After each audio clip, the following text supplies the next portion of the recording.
សហរដ្ឋអាមេរិកបានចូលរួមដោយផ្ទាល់ក្នុងសង្គ្រាមអ៊ីស្រាអែលអ៊ីរ៉ង់ដោយបានបើកការវាយប្រហារទម្លាក់គ្រាប់បែកលើទីតាំងនុយក្លេអ៊ែរដែលមានកំពែងរឹងមាំបំផុតចំនួន3របស់អ៊ីរ៉ង់ជាអ្វីដែលលោកប្រធានាធិបតីអាមេរិកដូណាល់ត្រាំពណ៌នាថាជាប្រតិបត្តិការជាក់លាក់សម្រាប់ភាពជោគជ័យដើម្បីរារាំងទីក្រុងតេហឺរ៉ង់ពីការបញ្ចប់កម្មវិធីនុយក្លេអ៊ែររបស់ខ្លួនថ្លែងនៅថ្ងៃសៅរ៍ទី21ខែមិថុនាតាមបណ្ដាញសង្គមលោកដូណាល់ត្រាំបានបញ្ជាក់ថាយន្តហោះទម្លាក់គ្រាប់បែក B2 របស់អាមេរិកបានទម្លាក់គ្រាប់បែកលើទីតាំងនុយក្លេអ៊ែរ Fordo, Natanz និង Isfahan របស់អ៊ីរ៉ង់ដែលភ្នាក់ងារចារកម្មលោកខាងលិចថាជាទីតាំងចម្រាញ់សារធាតុអ៊ុយរ៉ាញ៉ូមសម្រាប់ផលិតអាវុធនុយក្លេអ៊ែរជាអ្វីដែលអ៊ីរ៉ង់បានច្រានចោលលោកដូណាល់ត្រាំនិយាយថាគ្រាប់បែកពេញយន្តហោះត្រូវបានទម្លាក់នៅលើទីតាំងនុយក្លេអ៊ែរ Fordo យន្តហោះទាំងអស់កំពុងត្រឡប់ទៅមូលដ្ឋានវិញដោយសុវត្ថិភាពរូបភាពពីផ្កាយរណបដែលត្រូវបានពិនិត្យដោយអ្នកវិភាគឯករាជ្យបង្ហាញពីការខូចខាតហេដ្ឋារចនាសម្ព័ន្ធសំខាន់ៗរបស់ទីតាំង Fordo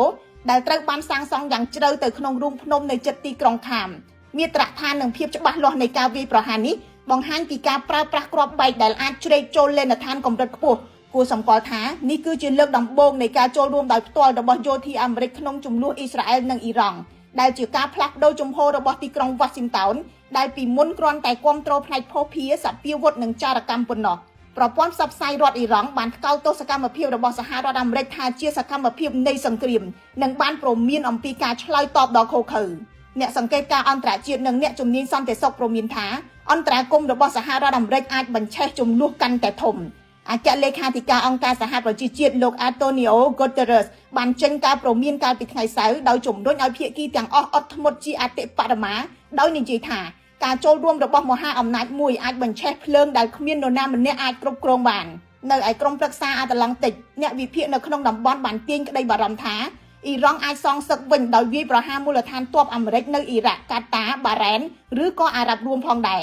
អ្នកខ្លះថែមទាំងព្រមានថាអ៊ីរ៉ង់អាចរាំងខ្ទប់ការដឹកប្រេងឆ្លងកាត់ច្រកសមុទ្រ Hormuz ដែលគំរាមកំហែងទៅដល់ការផ្គត់ផ្គង់ប្រេងពិភពលោកនិងសន្តិសុខដែនសមុទ្រលើសពីនេះការចូលដៃរបស់អាមេរិកអាចទាញក្រុម Hezbollah, Houthi និង Hamas ឲ្យចូលនៅក្នុងជំនួសនេះថែមទៀតខ្ញុំរស់សុធាពី News Today NTTV